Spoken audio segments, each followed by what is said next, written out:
Hey, hi, welcome. Welcome to our cloud native geospatial tutorials. There is a tiny URL for these slides in case you want to click any of the links.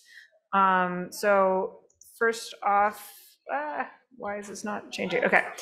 All right, so the way that this is going to work is, first of all, everybody needs to sign up for the Nabari Jupyter Hub instance. So first thing is, hopefully you all have your laptops with you. If you don't, please take them out and go to this tinyurl.com/ecip-jhub/sign-up, or you can scan the QR code.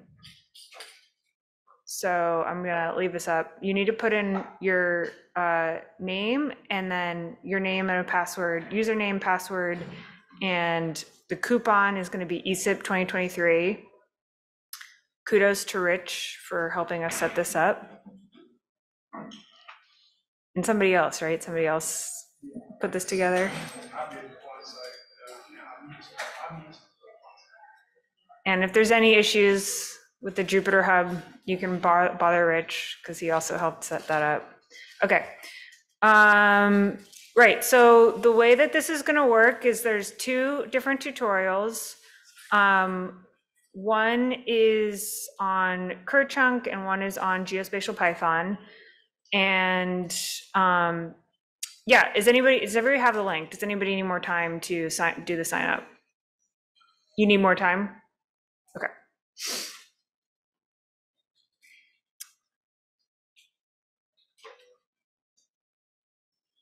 So those of you that are interested in the Geospatial Python workshop, can I have a show of hands of who's joining that one? Okay, sweet. So we are going to go use the plenary room. So that's just a heads up. We're going to be migrating down there, and we're going to all join the Zoom and do the workshop from the plenary workshop, from the plenary room. And those of you who are virtual participants online, you can stay in this main room to listen to the Kerchunk tutorial, or you can join the breakout room where we will be running the Geospatial Python tutorial. Does anybody else need more time to sign up for the Nabari? Okay. Again, it's tinyurl.com/ecip-jhub-signup. So I'll just start pitching the Geospatial Python workshop. For that one, we're going to be using a carpentries workshop that has 11 episodes. We're just going to be going through 2 of those episodes. They're going to focus on Stack and using specifically PyStack client and Rio X-ray libraries to discover data, Sentinel-2 data, using a Stack API and PyStack client to discover data, query that data, and then visualize it and analyze it a little bit. Anybody else need more time to sign up, or I'm gonna go on? Okay. So I mostly talked about this. So we're going to use PyStack client and Rio X-ray. Again, all this material is available online through the Carpentries workshop, so you can explore it now or later. I definitely encourage people to code along during this time while we have it. And like I said earlier on, those of us that are doing the Geospatial Python workshop are going to navigate to breakout room 1 if you're participating. Well, you're going to do that regardless. You're going to go to the breakout room, but we're going to, those people who are here physically in person, we're going to go to the plenary room. And then I'm going to walk through episodes 5 and 6 in the breakout room for this session. And Michelle, Emma, and Victoria, maybe you guys can raise your hands really quickly. So they will be available to answer questions in person or online.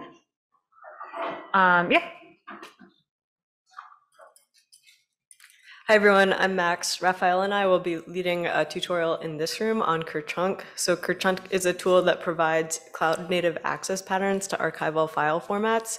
And we'll be walking through how to use Kerchunk to generate reference files for netcdfs and geotiffs that allow you to open these files as if they are ZAR. And our tutorial will be best suited for people who have some experience with Python, but assumes no familiarity with Kerchunk. So the specific, Raphael will walk through a presentation about what Kerchunk's all about in some more detail, and then we'll cover Kerchunk and netcdf, Kerchunk and geotiff, how to generate coordinates for those geotiff files, and also how to use a tool called PangeoForge to simplify some of these workflows. And similar to Geospatial Python, the material is all available online. We have it as a cookbook in the Pythia project. I think that's the last slide. Does anyone have any questions for this? I don't know, pass it back to Amy. Let me just see. I think I did put in. Oh yeah, I just wanted to plug, there are lots of other cloud tutorials out there. So there's this Project Pythia resource that has a lot of tutorials available. There's also, if you click this link, there's also access, sort of early access, I guess, to these Pangino training notebooks that were developed at USGS. So if you go to this tiny URL for these slides, you could click that link, and you could also check out some of those advanced cloud tutorials that were developed, again, for USGS and used at SciPy last week. So that's just a little hot tip there. Sweet. Okay, any questions before we break into two groups? Who was able to actually access the Nabari Jupyter Hub? All right, okay, cool. All right.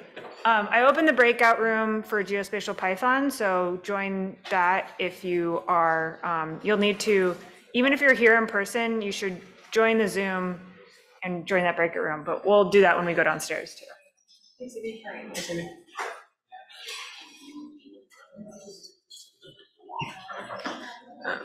Oh gosh.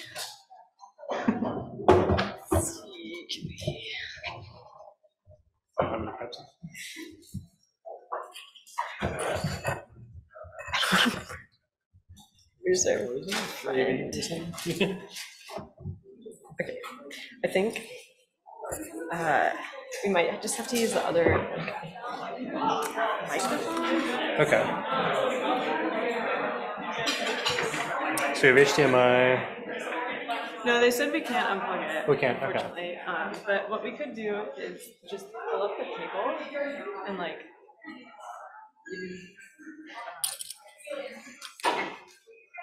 What's the best way for us to present from this laptop? Yeah, absolutely. So if you're in Zoom, then what you do is you can share screen from this, and then you can have like some videos just moving through the slides as you go, or whatever.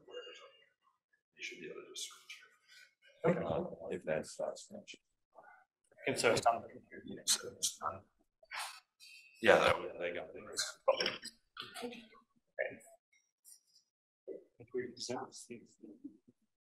Guess you can just sit here. Just give us 1 second.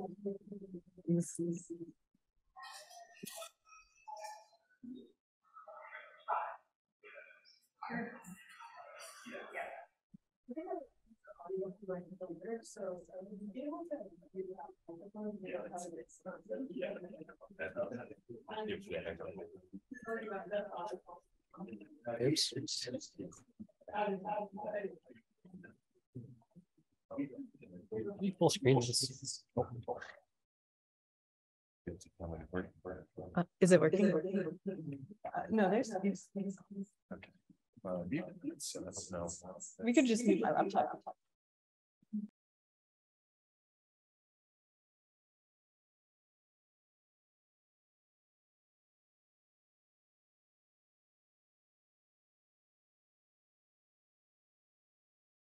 Here, let's see if Okay. Should we unmute? okay. You guys talk. Can you hear me? Okay. Cool. All right. So as I mentioned earlier, we're gonna start with a presentation that Raphael. Hi everyone, my name is Raphael Hagen. Max and I, as Max said, will be co-presenting in this. To start, we're going to give a little quick presentation of CodeChunk, like what it is, what it's used for, and then we're going to dive into some of these demos. Okay, so today we're going to talk about cloud-native access to archival data with CodeChunk and PanGeo4 recipes. Don't worry if this doesn't make any sense if you haven't heard this before. So to start with, like I mentioned, we're going to go over this overview, then jump into the tutorial, and you guys can follow along with that if you want. Some of you may be familiar with ZAR, or may have never heard of it. It's been mentioned a good deal so far.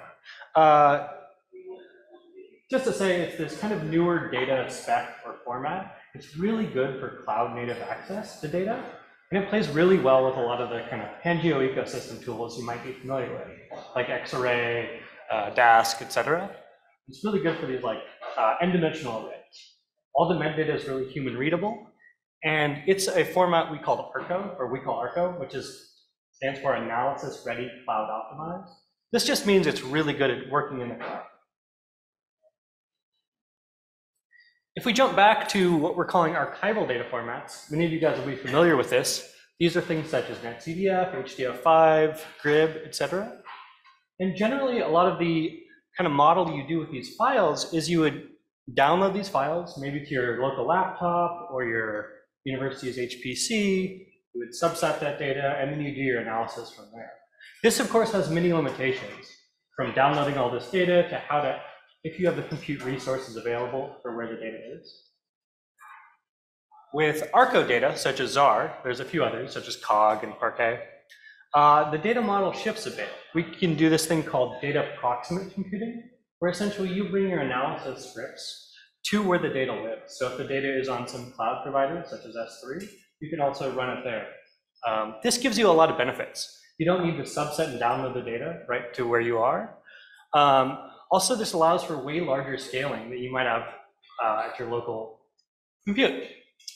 The problem with this is there's a huge amount of data all across DACs and universities that is in these archival data formats, such as NetCDF. So there could be just petabytes of this that it'd be hard to transform all of this into ARCO data. So there's a few different approaches you can do to use this as ARCO data. One option would be to take all those NetCDF files and create a copy as a ZAR store. This might be really nice, but this is a lot of work. You have to maybe roll your own pipelines, copy a huge amount of data over just to be able to use it. Maybe someone has done this before, which is really nice. Or we could use this library called PanGeoForge, which we'll talk about in a bit. It's just kind of a standardized way to create these ARCO data sets. The other option we have is to use a library called CodeChunk, which we'll talk about in a sec. And this creates a sort of reference of the original NetCDF data files. So it can be read as if it was an ARCO data set without creating an additional copy of the data set. So it's a really neat trick to get around copying and moving all of this data. So CodeChunk, this library we mentioned a bit, is this community project initially created by Martin Durant, I think in about 2020, and it's had a lot of other users contribute to it, like Rich Signal here. What it does is it allows you to look at archival data formats, such as NetCDF, and it reads through these files, looks at the internal chunking schema, where those chunks are located in the metadata, and then creates what's called a reference file. And this reference file is just like a little translator that lets you fool these libraries like Xarray to think that you're reading ZAR, even though you're looking at a big collection of NetCDF files. So I keep saying NetCDF because it's the most common one, but CodeChunk also supports a bunch of different file formats. So if you're looking at NetCDF or HDF5, GRIB, FITS, TIFF, if you're into astronomy, there's other ones planned, but that's the current list. And the nice thing about CodeChunk is if you put in the effort to create a reference of an existing data set, this little reference file usually is like kilobytes to megabytes. You can share that, people can reuse that. It doesn't have to be recreated every time. The other library I mentioned was PanGeoForge. This is this community effort, mainly read by Ryan Abernathy and Charles Stern. And it aims to create ARCO data in a more standardized method.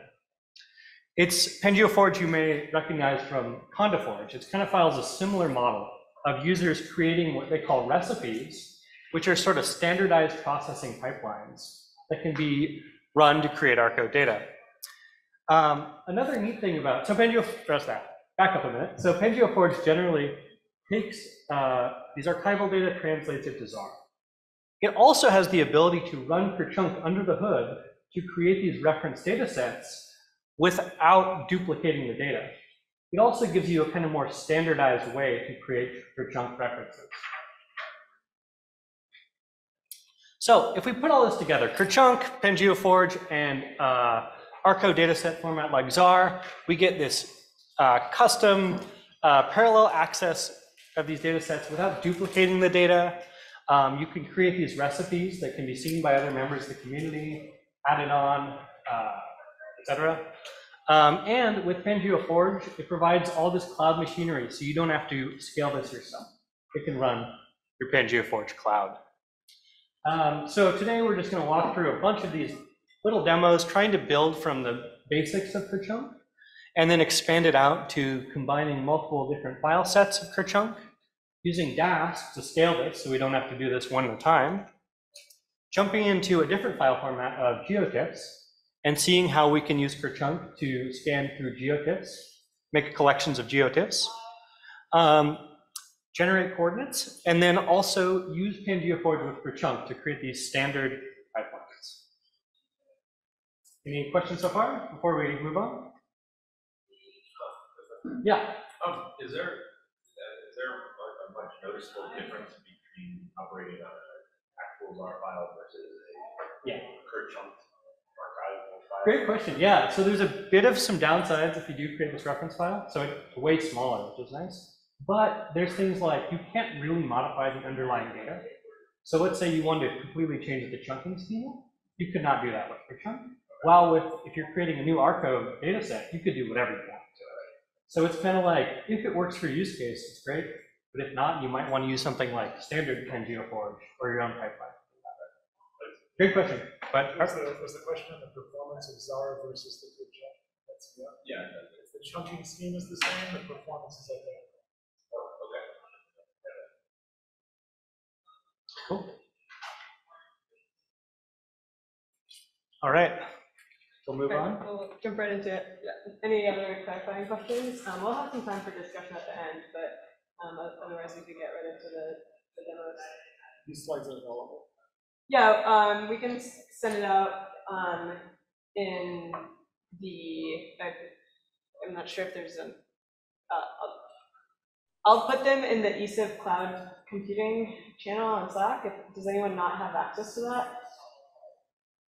Okay. Oh, you don't? Okay. I can show you. Yeah. So we'll find a way to show them through Pico.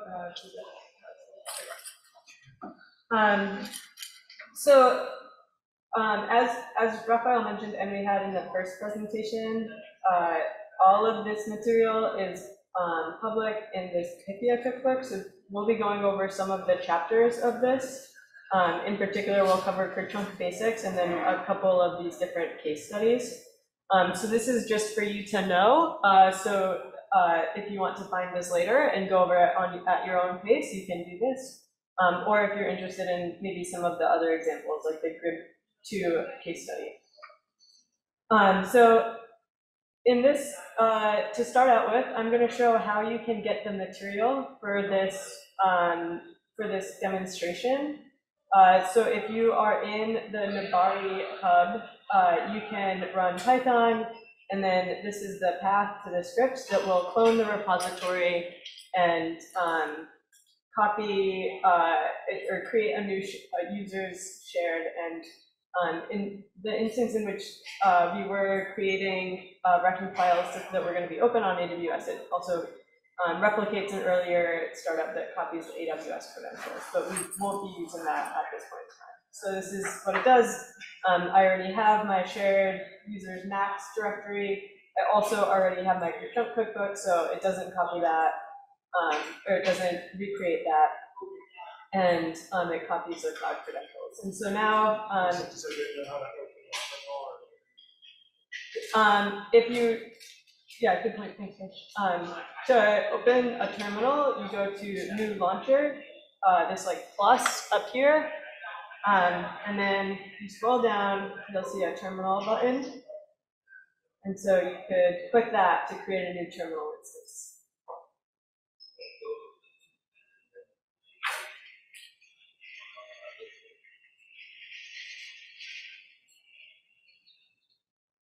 If you need help, I can come around. Please raise your hand. All right.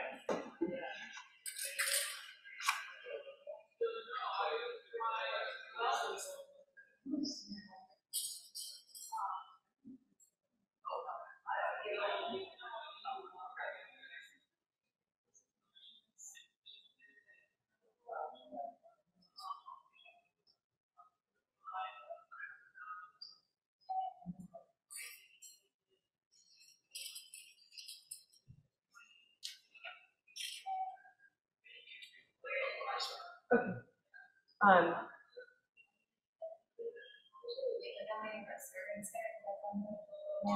yeah, that sounds right. Yeah, it's so, you know, like when you start up a server, it may start out quickly, but if there's like no, I'm just gonna add that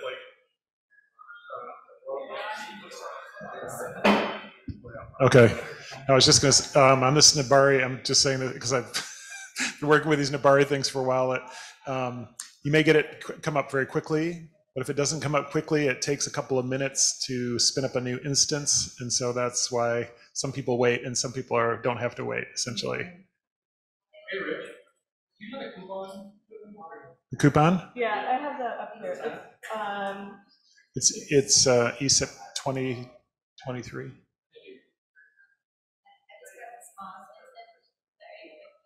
Oh, yeah. That's okay. It's That's okay. small instances are okay. Does anyone else need the coupon code or this QR code?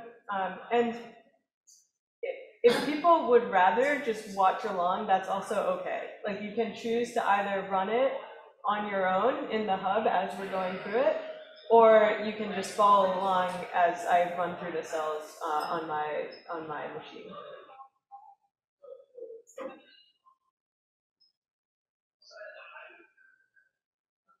And copy the code should appear, right?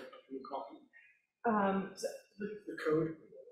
the code is here after you go to No, this. no, in terminal. Oh, yes, okay, this is the code. Python space shared. Yeah, great. Thank you for pointing that out. I always forget. If anybody needs additional help, any point, just raise their hand.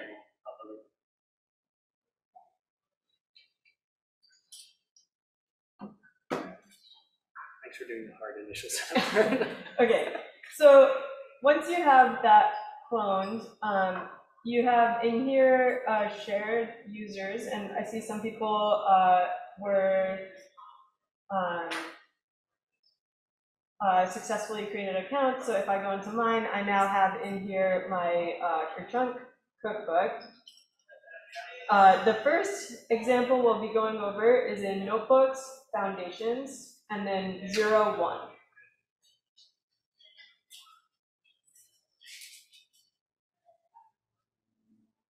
And I'm going to jump over to a different instance, but this is the same notebook. So this is the start of that notebook that we're going into. And the first thing when opening this is you'll want to set the environment.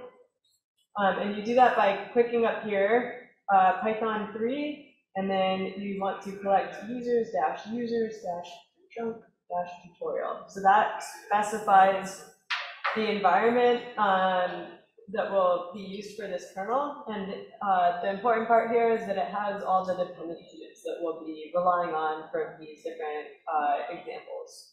So you can select that, and then the import should work correctly.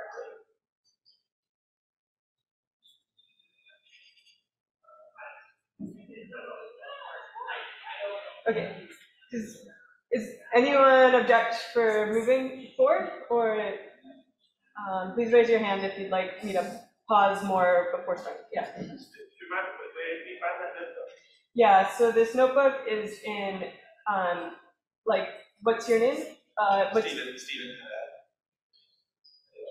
yeah, so you go to your users, Chunk cookbook, notebooks, foundations, and then it's 01_ Chunk basics.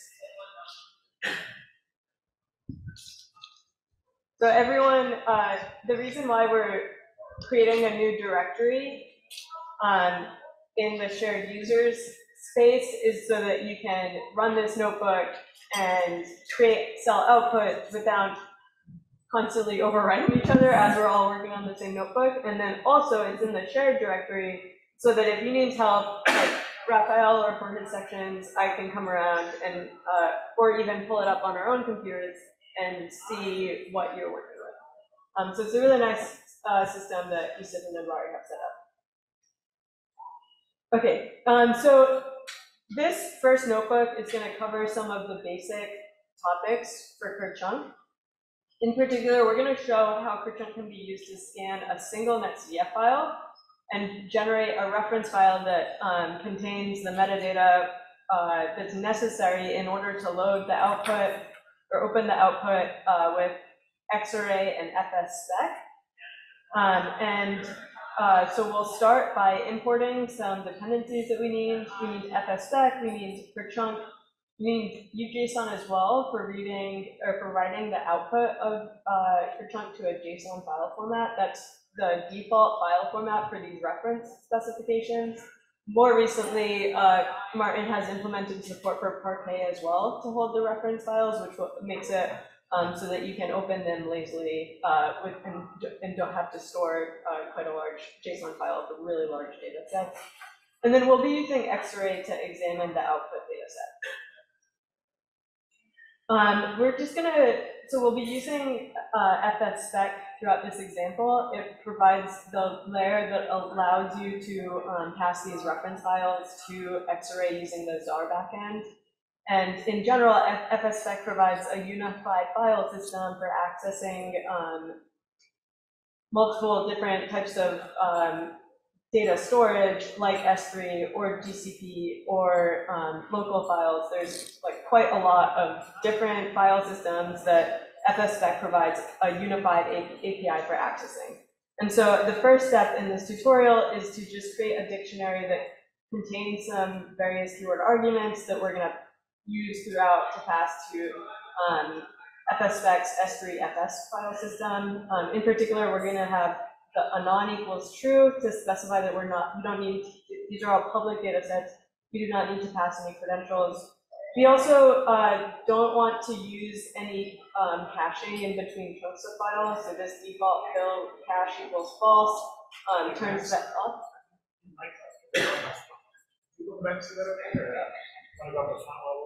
How's that? Better? Can anyone in the back not read this? I just got an error saying no module named Kerchunk. Yeah, we got a module not found error, no module named Kerchunk. I can help you.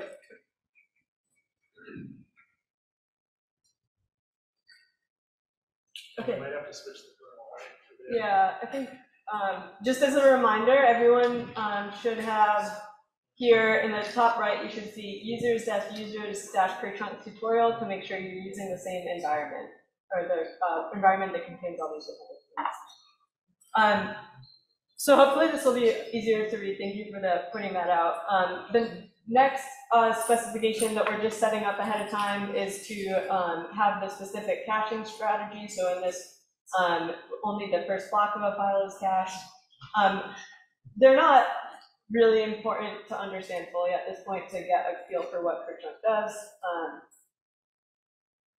So in this example, we're first passing a single netcdf file to be parsed by Kerchunk into this reference file. So we specify the URL that points to the netcdf file on S3. So this is a cloud data set. Then we use fsspec.open along with the keyword arguments that we defined earlier to open this file. And then we can pass that file like object along with the original URL for the file to this class in Kerchunk, single HDF5 to ZAR, and this is the class that actually handles scanning the metadata for that netcdf file and parsing it into this reference JSON that can be then used by FSspec, the ZAR backend, and Xarray. The last parameter here is inline threshold. So this specifies what the maximum byte size is that will be translated directly into the reference file rather than having a byte range in that. So it is a limit at which that's included directly rather than just including the byte range. From that, we get this object h5 chunks, and it has one method called translate, which is what actually executes that scanning and production of the reference dictionary, which we then write out to a JSON file using these last two lines of code. So at a higher level, this is like a really common pipeline for using Kerchunk for just a single file portion. We're specifying we're using FSspec to open it. We pass that in the original URL for netcdf, single HDF5 to ZAR, and then calling translate. So if we do that, we now will get a new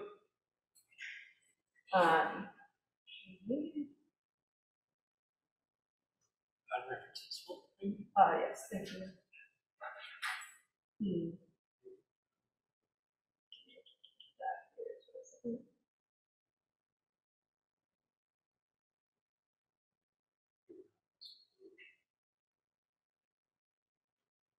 I was in the wrong folder.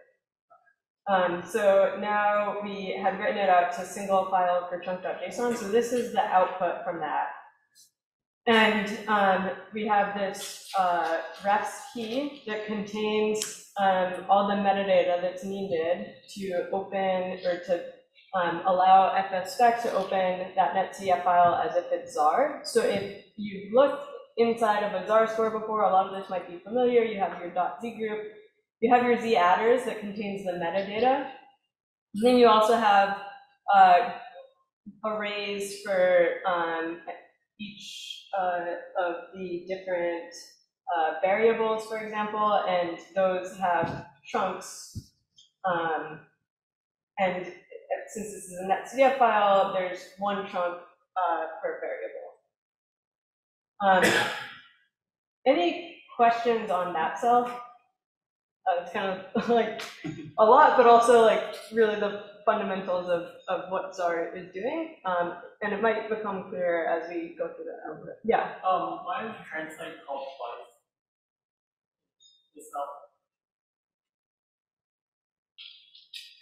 Yeah, that's a good question. I think that's okay. Just a typo. Yeah.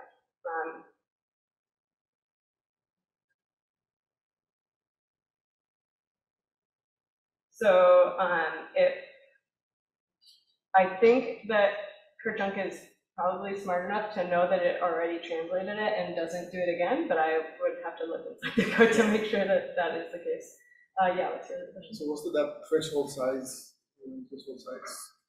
Yeah, so that controls, like if you have, say, a chunk that's like less than 100 bytes, it'll include that as a byte 64 rather than including the byte range using Kerchunk's specification. So, and I guess maybe the benefit of that is like you'd have one less GET request because you've already had that for the metadata, which is like the Kerchunk reference file. So in that case, it's not worth like you don't get any speed up by reading the byte range like separately. Yeah. Maybe so this is an XDF file, but the methods are single HDF5 so that works in XDF.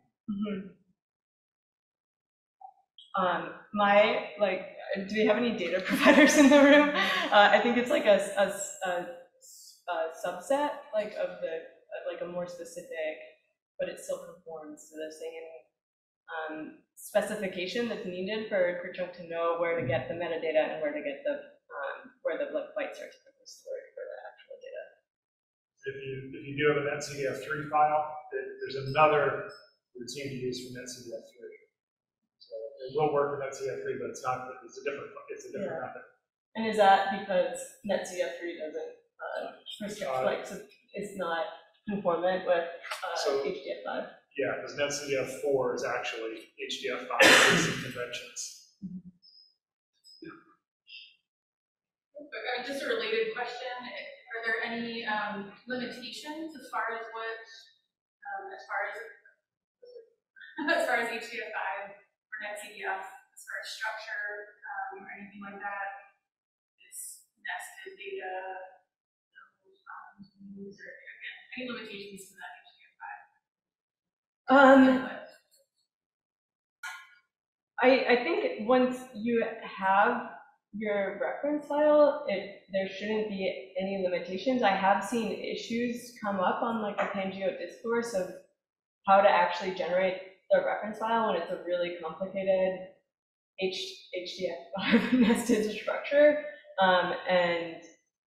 So I guess that's the downside, is it might be like difficult to figure out exactly what arguments need to be passed to Kerchunk where, but like when you figure that out, it should work just as well as a simpler file. Is that aligned with your question? I think is the question like if you have groups. Groups, yeah. Yeah. I'm not sure. I mean, so yeah. Also, like, even if Kerchunk could handle it, would Xarray be able to handle groups reading a Kerchunk file? I mean, it could be an Xarray limitation, but maybe not a Kerchunk limitation at that point. The main limitation I've come across with using the ZAR backend for Xarray is like it can handle groups actually pretty well because you have a lot of Xarray data models that have many variables, but it doesn't read single.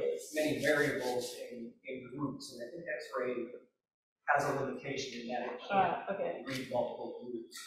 I think in that case, like, this is a very new tool, but like probably data tree is like what will eventually be the solution to that. And I'm sure Tom Nichols, who's the primary developer, would like love for you to try that out and let him know what problems you run into. My understanding of that project is that the developers have taken it as far as they can go without like a lot of user testing and feedback. So it'd be like fantastic if people want to try it out.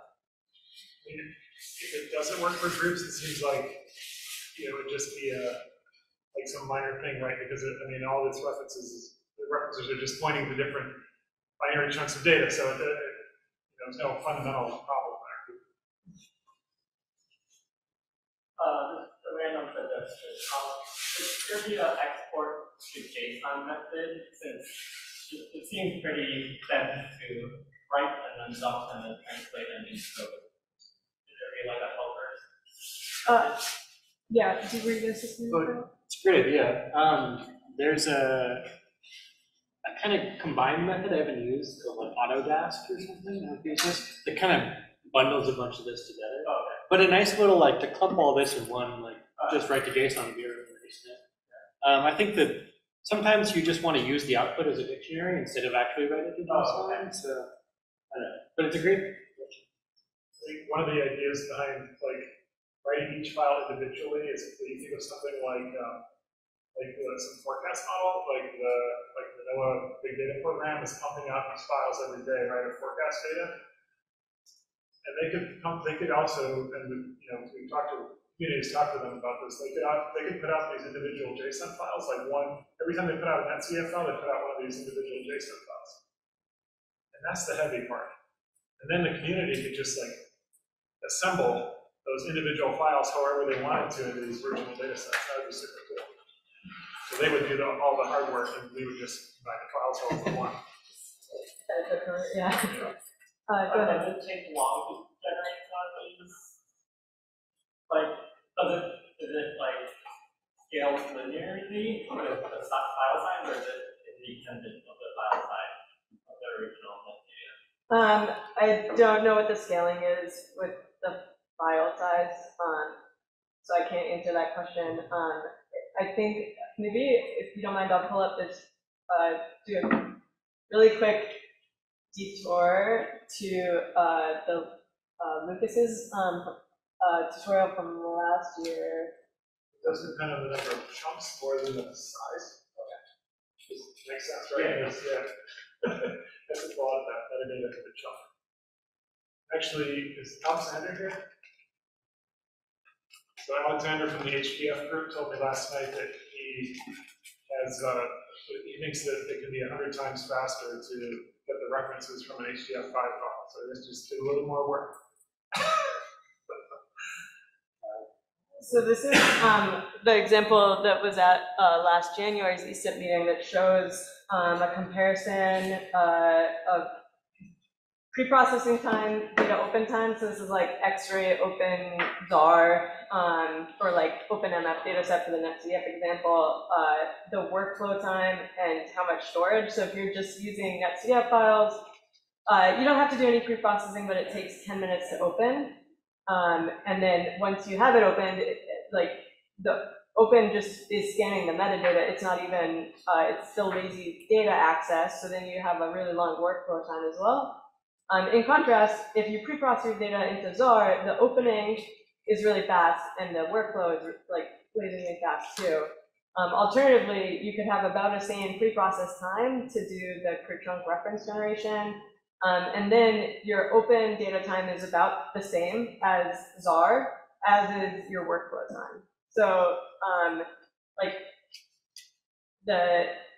it may take a while to create these reference data sets, but you should only have to do that once. And if we can organize as a community around it, then only one person also has to do that pre-process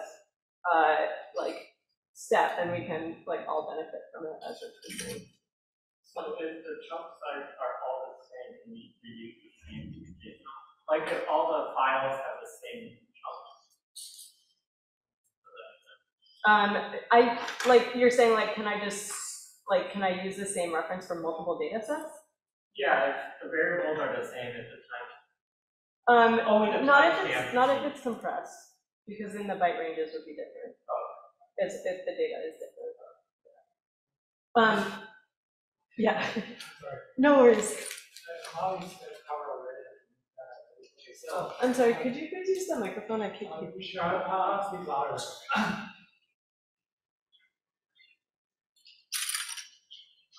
Yeah.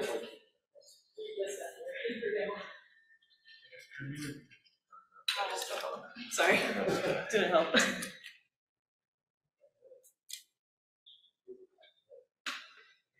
Yeah, I'll speak louder.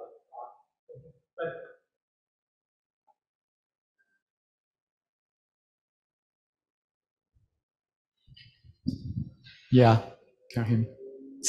Okay. Yeah, so basically, looks like all those, reference file content is like those metadata, like also the offset and the byte range, right? So everything seems to be coming from the metadata file. So I imagine if it's a local file, you probably don't have to open the whole file, just open the file, the header, like ncdom.h, right? But when it's linking to the S3 backend, do you stream the whole file to a local system, or whatever the utility you're using is just going to be streamed the header of the S3 object? Yeah, it's one of the main benefits of using per-chunk is that you can do streaming access for these data sets. Yeah. Probably I still didn't make it clear. Okay. So I think the per-chunk reference is translating through that request Yes. request to a range request. Yes. Yes, exactly. So you're only making a request for Yes, that's exactly what I'm asking. So basically, internally, whatever script is providing here, are we just getting the byte range from the S3 object, which cover the header only, or it's streaming the whole? The reason I'm asking this, we have some interesting projects. We want to basically just grab some header from netcdf without getting the whole object. And we're trying to find some library or something to achieve that, but we couldn't find a good one. What type of, like? Yeah. I think you're talking about you're trying to just collect the metadata. Just trying to collect the metadata from netcdf. Yeah, so without. That's what your chunk does. It pulls all the metadata plus all the byte ranges. So you have everything except the actual binary blobs of compressed data. Okay, let's say the whole S3 object is like 1 gigabytes, right? But you're just grabbing like a small portion of the object, not grabbing a whole object. Well, I think independent of per chunk, the data on S3 should still conform to whatever data standard it would be outside of S3. So I don't know if you necessarily mean per chunk. If you only care about the metadata, you should be able to know what the byte range of the metadata is, right? I believe so. Yeah, you mean like just open it with Xarray or whatever. Yeah. I think that's essentially what Xarray is doing. It's lazy loading the metadata while all the data is still out on S3 until you invoke the load command or plot the data. So while you're playing with it as this DS object, you're not playing with data, you're playing with metadata. Through the Kerchunk file. It's using the Kerchunk file to identify the byte ranges. Mm-hmm.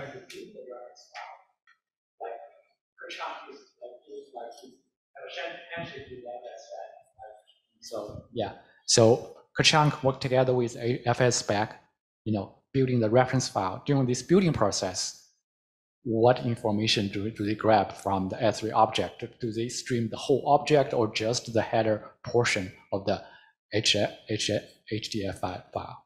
It's all the metadata that you traditionally think of, right? Yeah. Plus the byte range, Everything stay under the metadata. No actual data. No actual data. Okay. And one other thing though that I think is I don't know, Max, if you're going to get to this, but I think a really nice use of Kerchunk.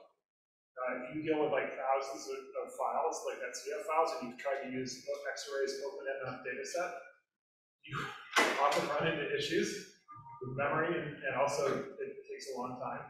And if you do your chunk, even if you're just working locally on local files, it's actually a really nice way to just represent that entire collection as one single virtual data set. Okay. Okay. I often think that it's like, I don't even use open-ended data set anymore, I just use Seems good. Thank you. Thanks for your question. Sorry, it took a while to understand. Okay, I think we'll move to the next section. So in this, we're just going to show how to use that with the Xarray ecosystem. So here is where FSspec's role is in creating a reference file set, a reference file system from the JSON reference file. And then we can pass the output from fs.getMapper to Xarray's open data set in order to use the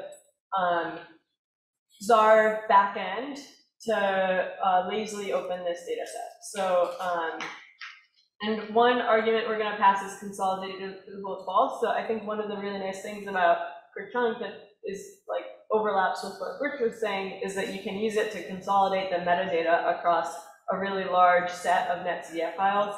But since we're just doing that here, there's no real concept of consolidated metadata. So we're going to just suppress the warnings that come with that with Xarray if we get into that. So now we have a data set opened up. You can see that we have the same dimensions and coordinates that you get if you were just to open that original netcdf file. And we can stream the data to create a nice plot. So that is our first introduction to Kerchunk, using the tool to just create the reference file for just one file. And then the next section will go into like a more applied case study, again focusing on netcdf files. But just want to pause again for a moment to see if there's anyone has clarifying questions. quick question. Why do we specify the kind of S3 in the why?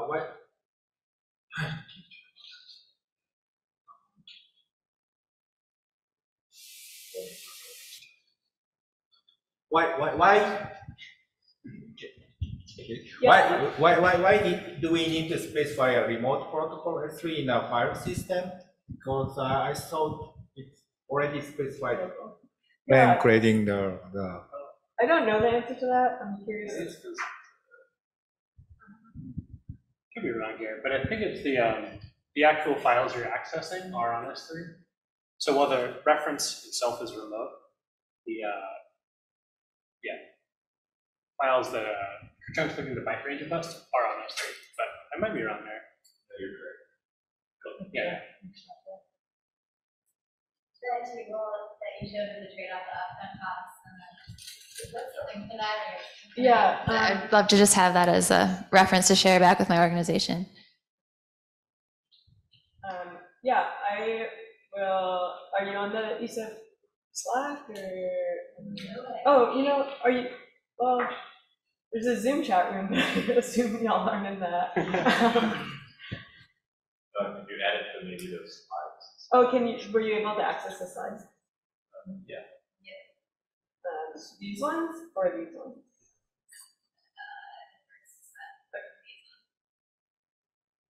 You have like a cloud computing cluster Slack. Yeah, I think some people weren't on that, but it's a good place to. I encourage people to join. So it's now in this presentation.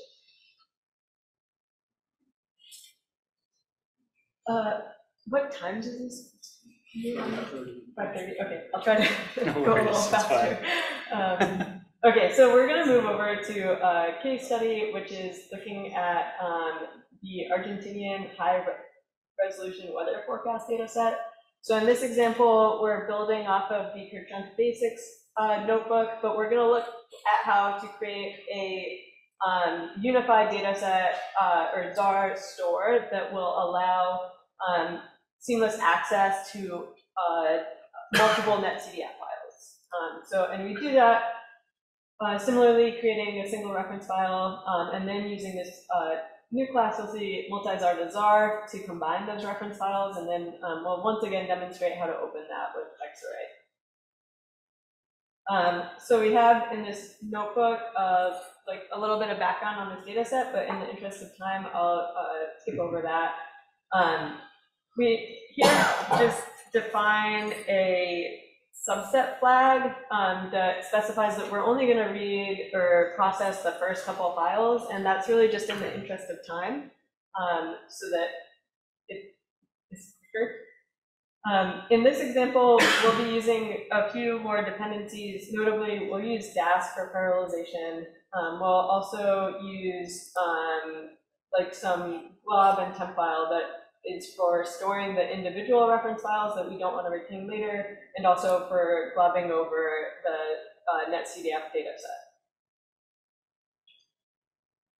set. So before we get started, let's just take a look at what one of these data files look like. So we're using S3FS and Xarray to open one of these NetCDF files from the Argentinian weather forecast data set.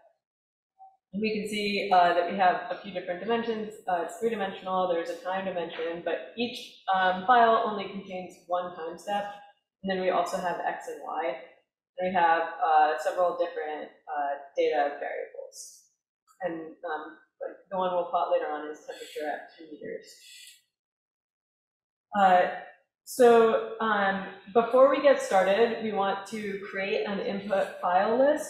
And so we do this by using FSpec's glob functionality to get a list of all the NetCDF files within this part of the bucket. So we want, and the organization here is we have the year, date, month, date, and then I presume this is an hour. And then after we get that list of file paths, we just need to prepend S3 so the FSpec knows to find it on AWS. And then because we have subset flag equals true, we'll truncate this file path to the first of these. So now we have our 8 different netcf files that we are going to chunk and combine into one reference data set. Any questions on that first component? Oh.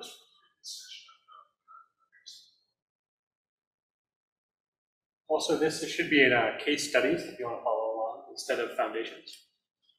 Thank you. Yeah, Raphael.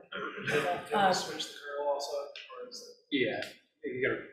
So this example is in ClickChunk Cookbook repository, notebook, and then case studies, and it is netcf smn _arg, and so similarly, you'll need to specify the environment for the kernel if you haven't done so already.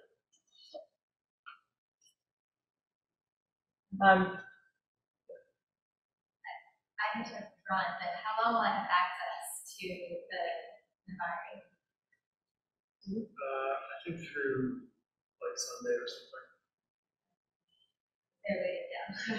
Yeah. Yeah, I think we could, since your slides now, we should be able to put You can also find these on a Project Pythia we have posted these on. We can try to provide a link to that, but they're on this NGO educational site, which also you can run these on binders, so you don't need to set up. That's definitely true. I would warn that binders like really unsafe right now. They're having some problems. You can run all this locally. It's just gonna be slow because it's like, I mean, for learning, it would be okay, but you're scanning metadata from S3 on your local laptop, so if it's in like US West 2, it's gonna be like way slower than using the bar 8 instance. Yeah, any other recommendations from your? Well, there is a permanent Nabari that is the reset class that is sort of available for, if you say what your use case is, like what you're trying to look at, and if you're a federal agency, I think Annie would probably say, I go ahead and try it. It's supposed to be there for people to try cloud-native workflows and then take them to their organizations and figure out how to do them. Like it's not for production, but it's for experimenting with this stuff. So, like we found it really useful at USGS where we can test things out here. Then we go to USGS and say, look, we need this, and get them to do it. Thanks. Also, if anyone has questions afterwards for Raphael or I, the best ways to reach us are the ESIP Slack, or if you want it to be more of a community question, the Pangeo discourse is a great place just to get like general feedback about like data processing ideas and stuff like that. Okay, so we have the same arguments as before, and we're also setting up a temporary directory for storing the individual reference files. And now we're going to start a Dask local cluster.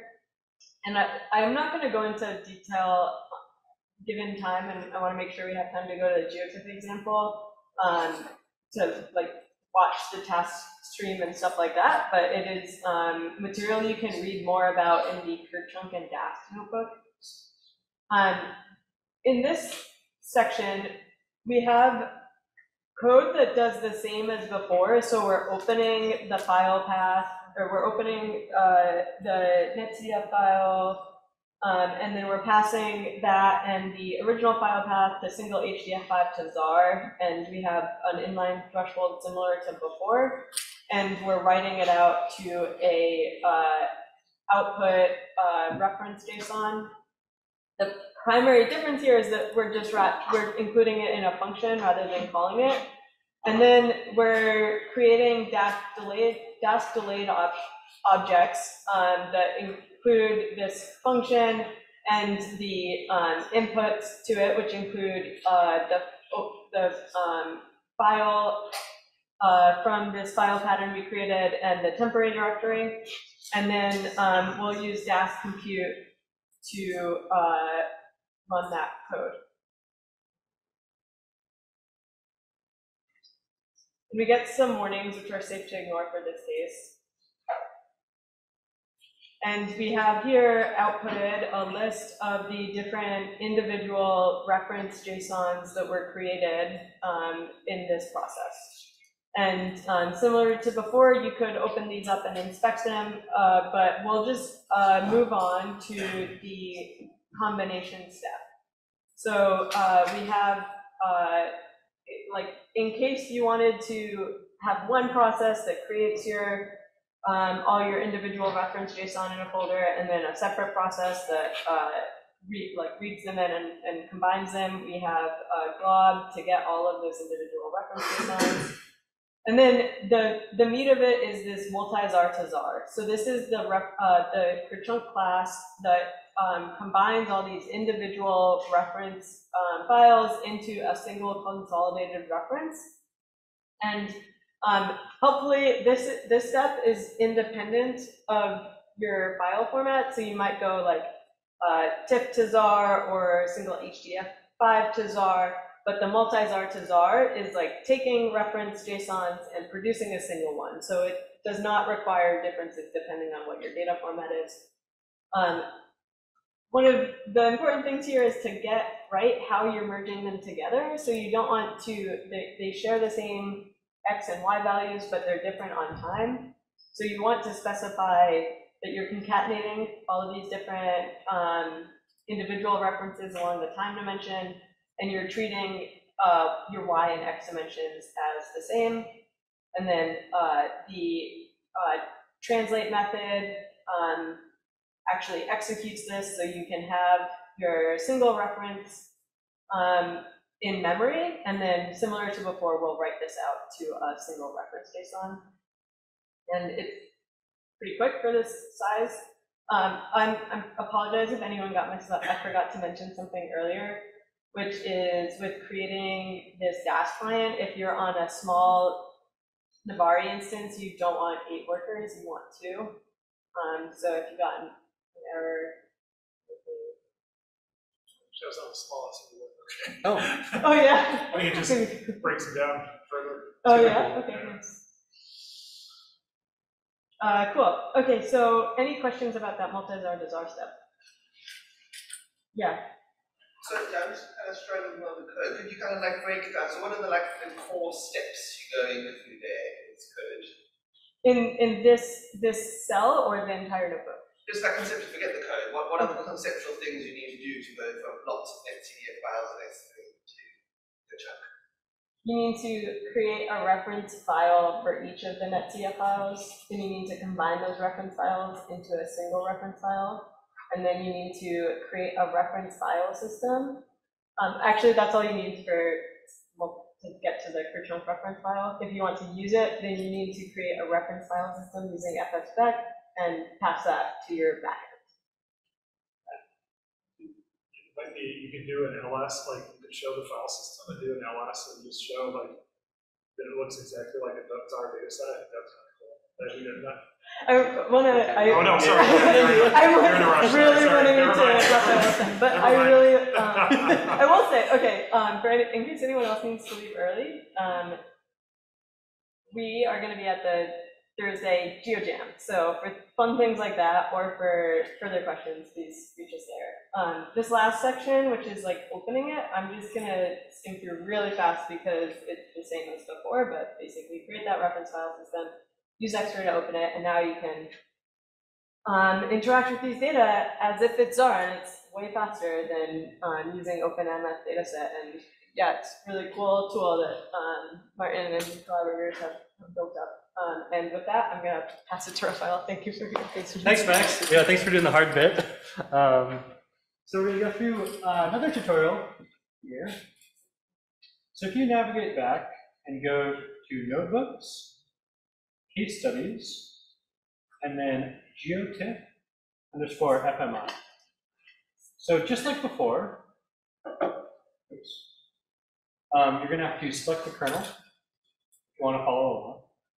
So we're going to go down and find. Oh, it's different. Oh, sorry. No worries. Kerchunk tutorial. And then from there, we can start going through this tutorial.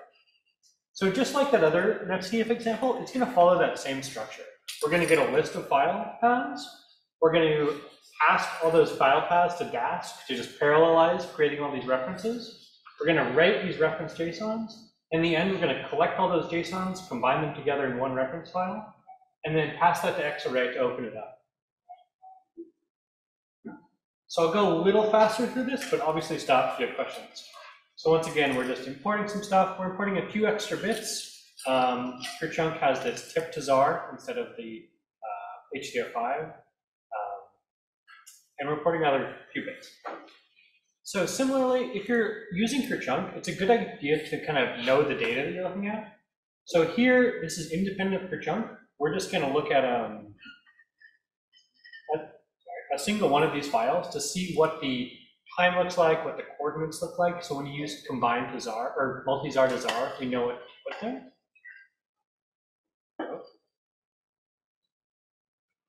So here we can see this geotip has Y and X dimensions with a band dimension as well. So we can use that information. If we want to just take a look at that, see what it looks like. We get some, this is a Finnish radar data set. So this is this weird subset of Finland with some sort of preset, I think. But now let's get into the Kerchunk bit. So just like before, we're using fspec to create this file system of all these files hosted on S3. We're using Kerchunk's, or fspec's glob with this wildcard operator to grab a bunch of file paths. So we can do that here. Oh. Sorry. So you can see here we globbed a whole bunch of files there. We're going to make a temporary directory and set some of these keywords that we used before about anonymous access and caching. Then we're going to start a Dask client. So we have them.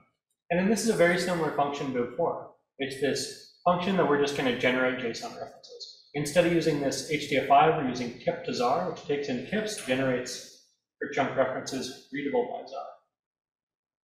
The file name in this is just some string manipulation to get the date. And then here we're going to call Dask compute again. This may be a lot of file paths, so this isn't too long. Oh, not take very long. And then finally, we're going to do this multi-ZAR to ZAR. There is a little bit of a caveat here. There's this other function we have here called function to time. Not very creative name. But what this does is this custom function we can pass to multi-ZAR to ZAR.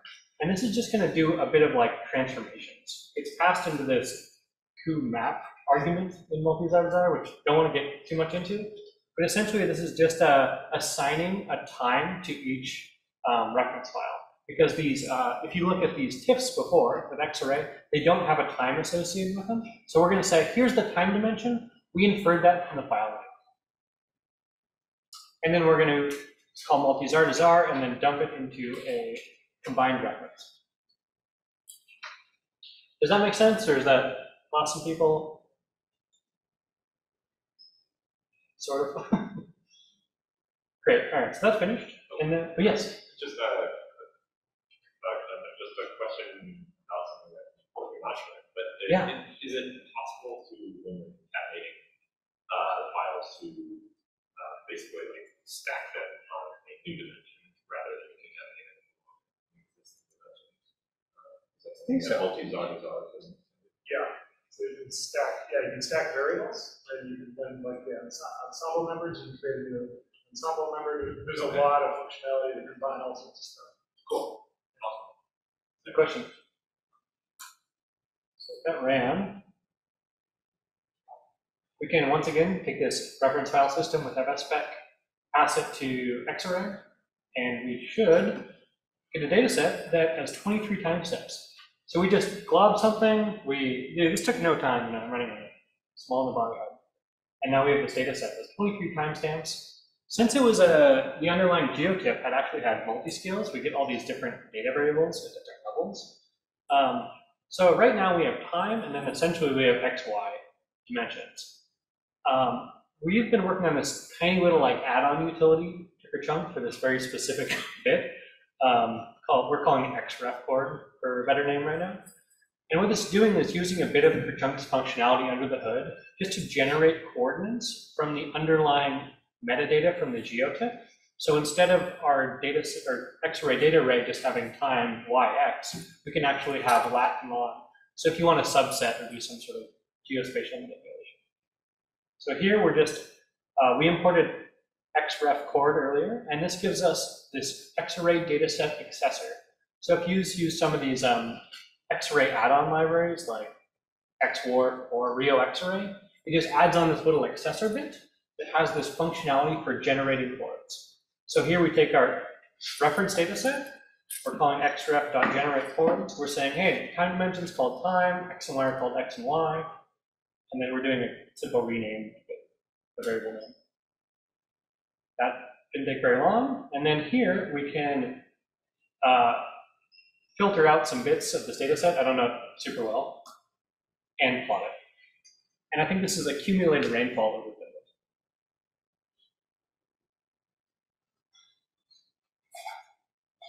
Let's see if it works.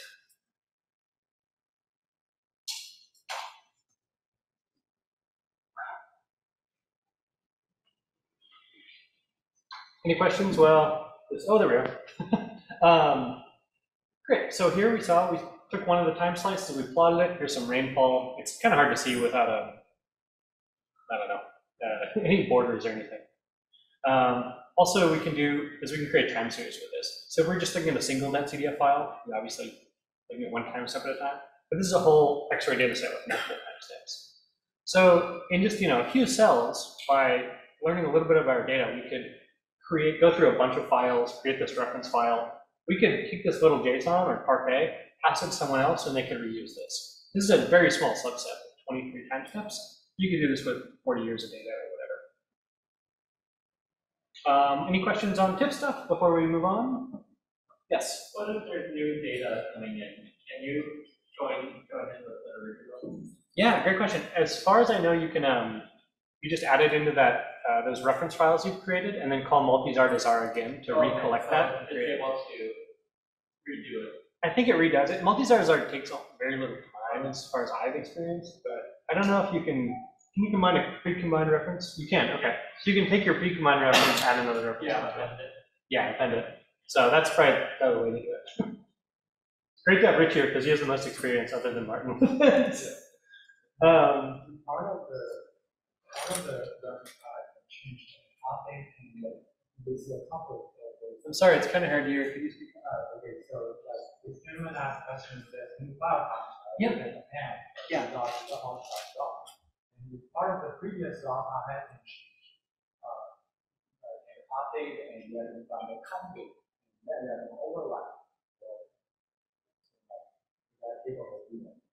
Like if you want to override a previous reference? Yeah, like for example, you have 5 files and number 3 has something change, right? So you have it coming from a different file name. Yeah. But the content will be the same, but the offset compression will be different. I think you just replace the JSON. Yeah. Because it's just all human readable JSON. It's pretty small, so you could just say, hey, at index 3, let's wipe it and put something else in. Really multi-var with that one and need support for overriding having that same mode.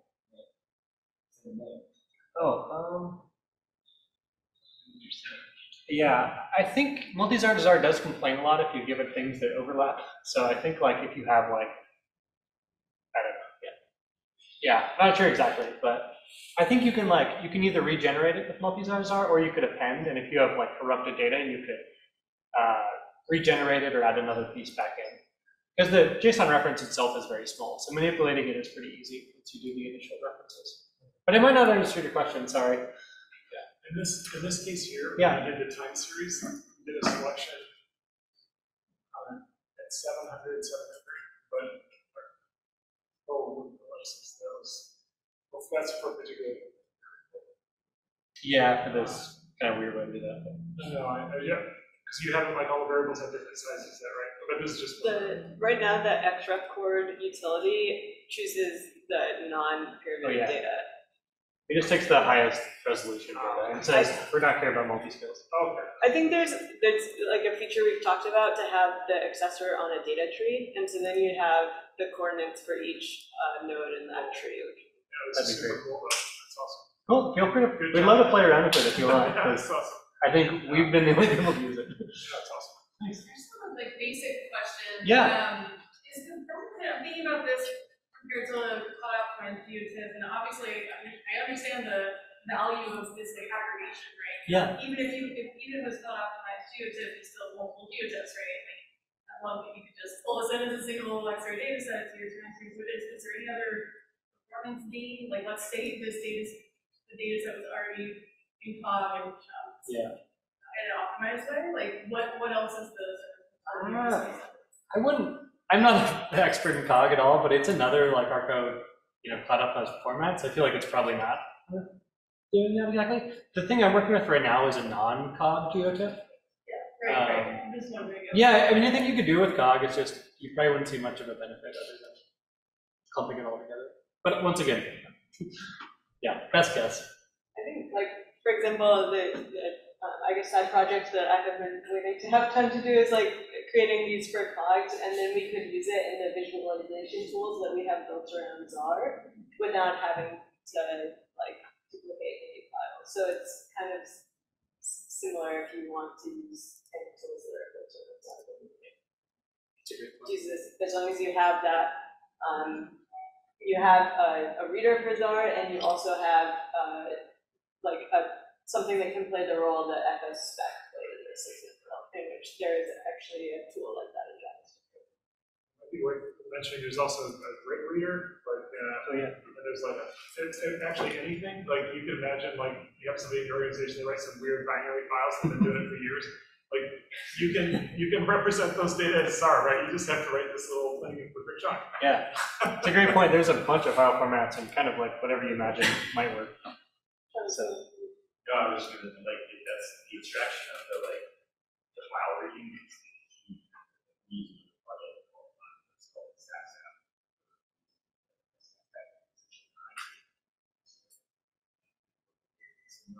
Again, under the work we have to do, maybe play piece environment. Basically just taking all that file format.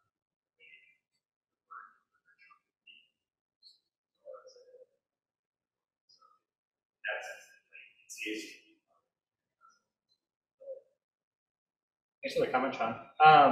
Any other questions before we go to the next one? Yeah. Question. Do you still have to use OpenMS data set? You don't at all, which is really cool. You just passed this. So yeah, Xarray just says, I think I'm looking at a ZAR store. And you've tricked it essentially with FSPEC and its reference file system. So you don't have to do any of the data set. It just says, oh, here's a nice ZAR store with lazy metadata that I can look at really quickly. Yeah, I'm wondering if there could be an integration where it's a like a keyword argument that does all of this automatically. Sure. But like if you open a NetData and then like a pre-process to Yeah, totally. Yeah, I agree. I feel like, so I guess this leads in perfectly, I think, to the next bit of Angio4G per chunk.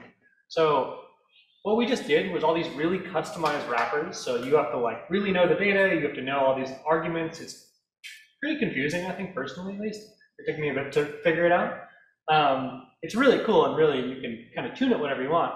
But another option is using Pangeo4G, which is this other big open source, it's this other open source project for creating Arco data. But generally what it does is it creates ZAR stores, so copies. But as I said before, under the hood, it can use kerchunk to create reference files in a more standardized way. So in this example, if you want to look at it, it's also in case studies, but it's called NetCDF Pangeo4G GridMet.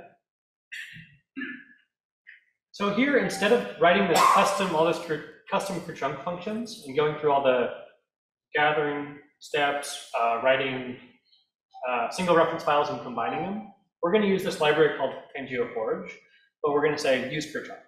So this is going to look a lot different than before, so also please stop me. But just like before, we're going to use this content environment kerchunk tutorial. And we go down, we're going to also begin by looking at a single file. So here, this is a thread server, and we're looking at GridMet, which is this Met data set. And we're looking at this specific product called a burning index, which I think is something to do with fire. Any GridMet people can interject. So yeah, we have this nice data set. It looks like it's over the continental United States. And what we can do is examine it just to know what we're looking at. So here we have an X-ray data set. It's a year. It's, not long. This looks like a pretty standard X-ray data set with one variable.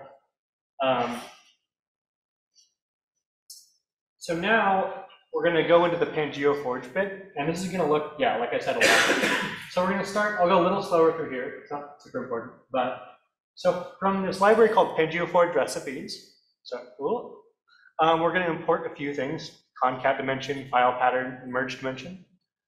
Instead of just doing over like a year, we're going to say we want the years 1979 to 2023 or 2022.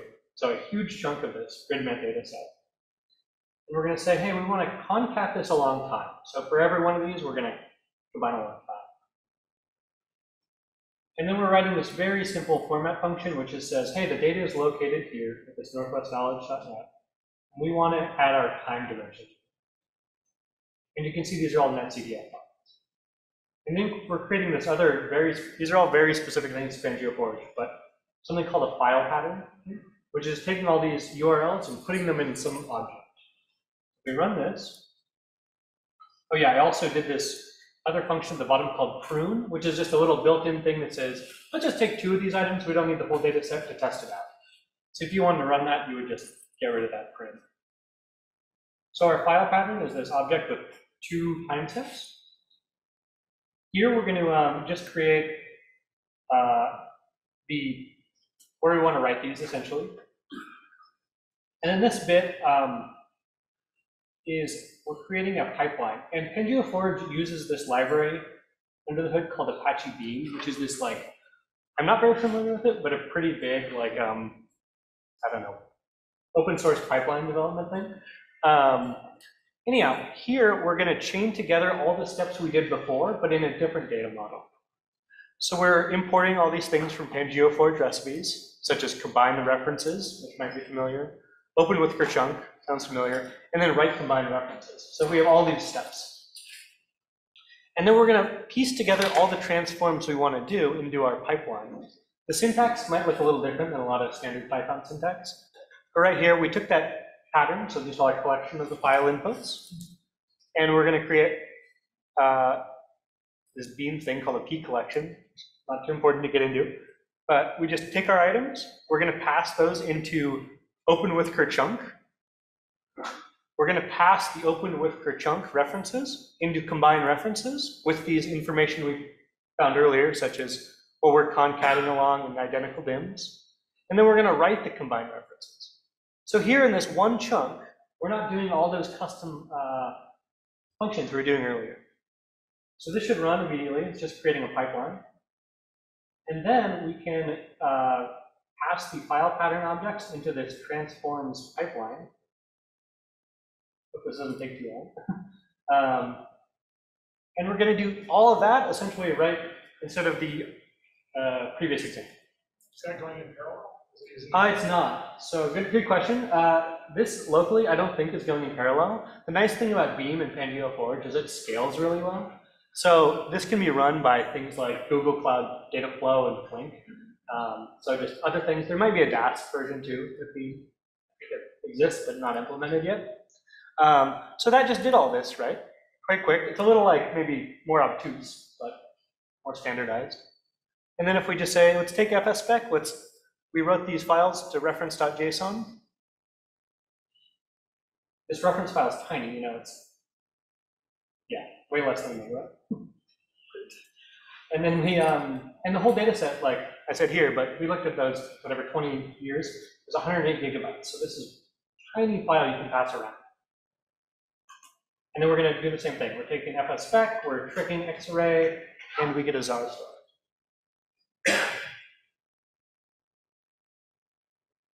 Once again, now we have we just did that prune recipe, so we only have 2 years, 731 days. But if you did this for all of it, it would be whatever, 20 or 40 years. Here we can select and make another plot like we did before. Yeah, any questions there? Is that kind of, hope it wasn't too confusing? It's just, that's just an alternate way to use Kerchunk. Oh, I didn't know you could use Beam without a, like, Just liquid? Yeah. Yeah, totally. That's nice. For testing, right? Yeah, yeah.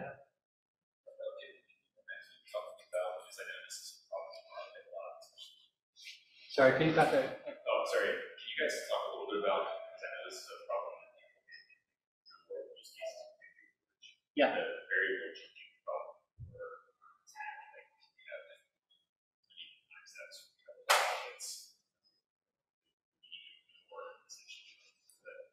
why that? I think that's the first thing. Try and think.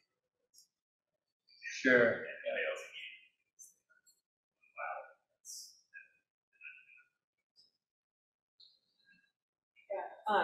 Definitely. It is 5:30, so I want to thank everyone. And if anyone wants to leave before we discuss this more, like please feel welcome to. Just because I think there's some reception or something like that. But I'd be happy to. Well, I think Raphael and I will stay for like 10 minutes or so and follow up with any subsequent questions.